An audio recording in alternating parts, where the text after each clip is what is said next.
আসসালামু আলাইকুম। ৬৪ জেলা মোটর শ্রমিক ড্রাইভার ভাই, আশা করি সবাই ভালো আছেন। আমি ইনশাআল্লাহ অনেক ভালো আছি আপনাদের দোয়ায়।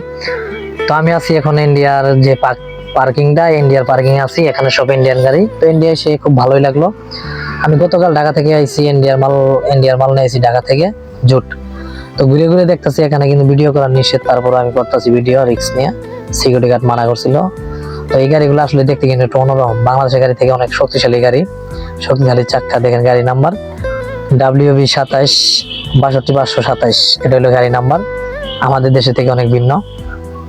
এখানে কিন্তু কোনো বাংলা গাড়ি নাই, বাংলা গাড়ি এই সাইডে। এই যে ইন্ডিয়া গাড়ি পাথর নিয়ে ঢুকতেছে আমাদের বাংলাদেশে। এই যে দুটা গাড়ির মধ্যে লোড গাড়ি পাথর দেখা যাইতেছে না হয়তো, কিন্তু এই পাথরগুলি যখন বাংলাদেশে যাবে, যাওয়ার পরেই আমরা আবার এই পাথরগুলি ৬৪ জেলায় নিয়ে যাবো।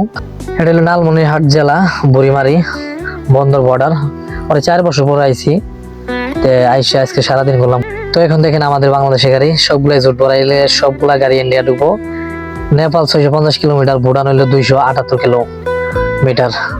তো এই গাড়িগুলো ঢুকার পরে খালি হবে। তবে ইন্ডিয়া ড্রাইভার বেশিরভাগই বাংলাদেশের গাড়ি ইন্ডিয়া ঢুকা, আবার ওরা আনলোড করে দেয়। তবে খুব ভালো লাগলো ইন্ডিয়া এসে অনেকদিন পরে। ভাই যারা যারা ঘুরতে আসতেছেন আসবে, খুব ভালো লাগলো। এখান থেকে ঢাকা যাবো, ঢাকা থেকে পরে জামালপুর যাবো। সবাই দোয়া করেন। আসসালামু আলাইকুম।